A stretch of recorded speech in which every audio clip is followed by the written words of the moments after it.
Hay algo que no hemos tenido totalmente claro, o al menos hace falta que alguien nos lo pueda mejorar respecto a la situación de esta aplicación de la segunda dosis en el personal médico. Cuando escuchamos que la primera dosis aportaba cierta inmunidad, entendíamos entonces que la necesidad de la segunda era para dar el cambio necesario y una seguridad y certeza al momento de que estas personas estén laborando en las zonas con pacientes con COVID-19.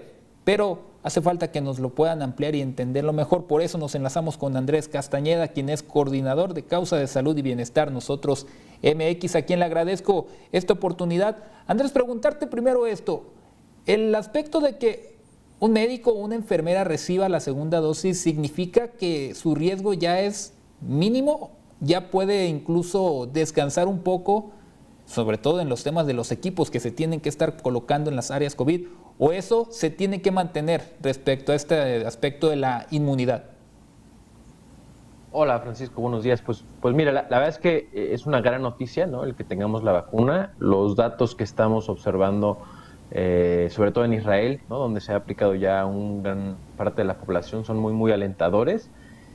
Y digamos que quién no desearía estar vacunado, es fundamental para protegernos y para proteger a los profesionales de salud, pero no quiere decir que ya el resto de las medidas ya no son indispensables, ¿no? Hay que seguir con el equipo de protección personal y hay que seguir atentos y evaluando. Este es un virus nuevo, hay también nuevas variantes que representarán nuevos retos para la vacuna y para otro tipo de medidas. Entonces, digamos, sí es muy deseable que todos estemos vacunados, pero no quiere decir que ya pueden relajarse demasiado las medidas de protección.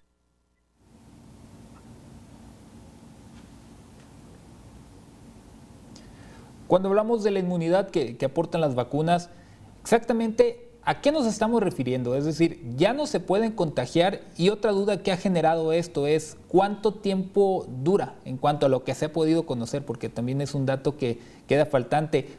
¿Cuánto tendrá que pasar para la siguiente vacuna, para el personal médico, en este caso que fueron los primeros en recibirlo en México? Bien, esa es una muy buena pregunta. La vacunación, la primera y la segunda dosis, la investigación que tenemos o los datos que tenemos hasta ahora es para que reducen los casos sintomáticos de quienes reciben la vacuna, ¿no? Eso es lo que los estudios que tenemos ahora nos han mostrado. Tanto que ya no te dé la infección y que no seas contagioso, todavía estamos en proceso de investigación porque los estudios de fase 3 no consideraron, digamos, por ejemplo, que no hubiera pacientes asintomáticos. Los datos que tenemos de Israel son muy alentadores en cuanto a el número de casos y de contagios. Eso pareciera invitarnos a pensar que también reduce hasta cierto punto el contagio.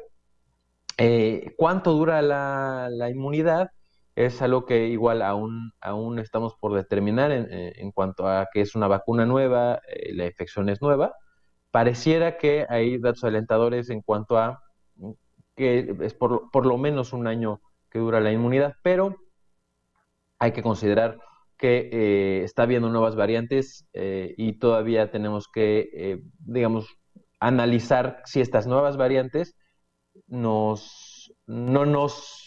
esquivan el mecanismo de defensa de la vacuna, ¿no? Pareciera que la variante británica, por ejemplo, aún está cubierta por la vacuna. Todavía la variante sudafricana aún está por determinarse. Sabemos que disminuye un poco la acción de algunas de las vacunas, pero es pronto para tener el dato exacto todavía.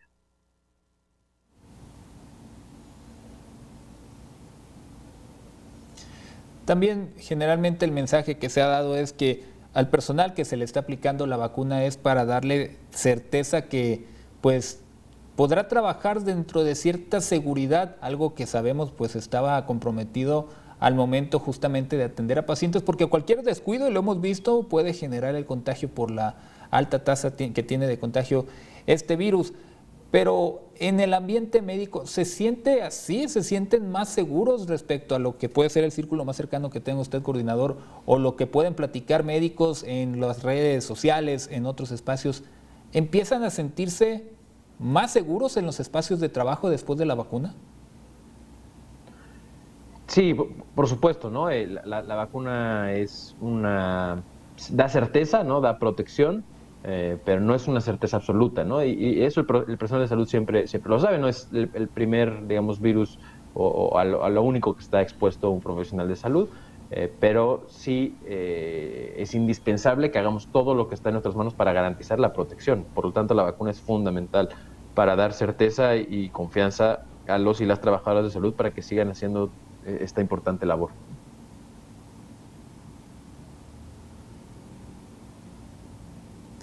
Aunque también desafortunadamente vemos situaciones como lo que reportábamos previo a que usted nos acompañara en Juchitán, ahí en Oaxaca, que hay personal médico que no lo ha recibido, y tenemos reportes similares de otras entidades del país donde por una u otra razón no a todos se les aplicó. Muchos denuncian que fue porque las vacunas fueron hacia áreas de los hospitales que no tenían nada que ver con la atención de COVID. Este aspecto de que exista un personal médico que no tiene siquiera su primera dosis, ¿hay posibilidad de que se haga un frente común a nivel nacional, que no solamente la gente en Juchitán se tenga que ir a paro, también comprometiendo la salud de otras personas, sino que todas las voces en conjunto puedan exigir que hasta el último médico y enfermera tenga la vacuna? ¿Se ha planteado esto a nivel las asociaciones, agrupaciones, incluso hospitales regionales que concentren a gran personal médico? Sí, a ver, el tema de la vacunación equitativa es un grito de justicia. También, por ejemplo, los médicos en formación, ¿no? Quienes no son, digamos, personal contratado por los hospitales, pero están en la primera línea, están en el primer frente. Se han dado casos en repetidas ocasiones en varios hospitales en donde no se contemplan o no se cuentan o no se manda la lista, pero es fundamental que se consideren, porque así lo son, parte fundamental del equipo de salud, y no se debería dejar ni uno solo fuera, ¿no? Esto, digamos, es un principio básico de justicia que tenemos que considerar y que tenemos que, en la planeación de cuántas vacunas se tienen que poner, los médicos en formación y el resto del personal de salud debe ser considerado, ¿no? Está igualmente expuesto que cualquier otro.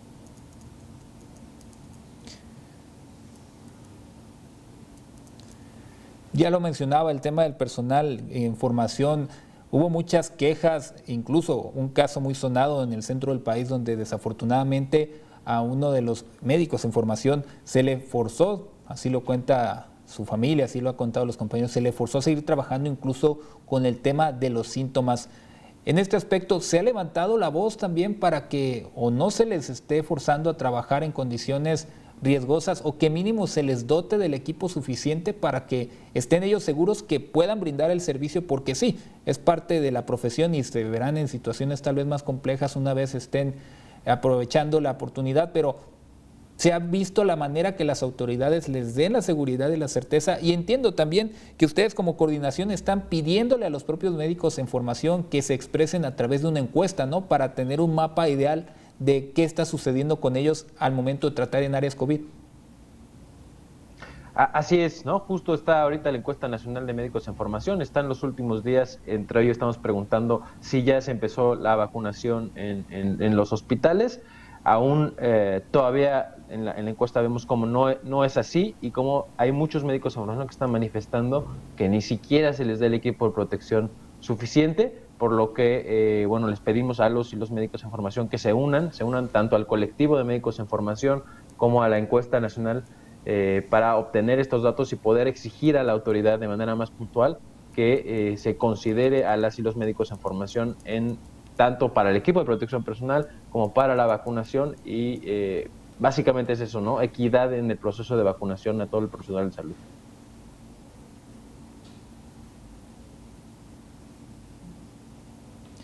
Coordinador, para quienes quieran participar en la encuesta, ¿a dónde pueden conectarse? ¿Dónde pueden entrar? ¿A dónde hay que acudir? Y la otra es, ¿qué van a hacer ustedes con la información que esta encuesta arroje? Porque también es la parte interesante, el manejo de lo que arroje al preguntarle a los médicos en formación cómo la están pasando en estos tiempos y en esta época de tratamiento de COVID.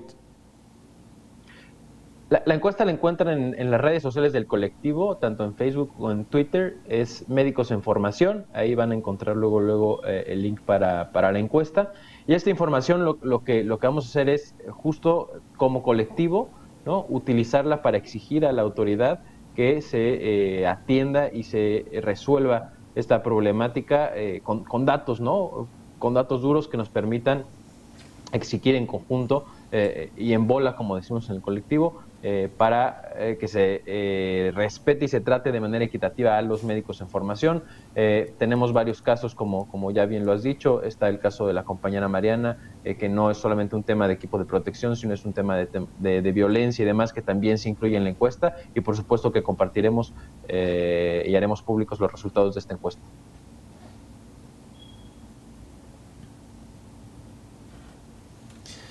Yo agradezco mucho entonces la oportunidad de haber platicado con usted, sobre todo que nos permita extender este mensaje, que más personas, más médicos en formación se enteren que existe esta oportunidad, esta ventana para expresarse y que se convierta en acciones, que entiendo es lo que ustedes buscan llevar a cabo. Agradezco este enlace, esta oportunidad de platicar, y invito a tener futuras comunicaciones con Mega Noticias. Muchas gracias y excelente viernes. Gracias a ti, Francisco, que estén muy bien.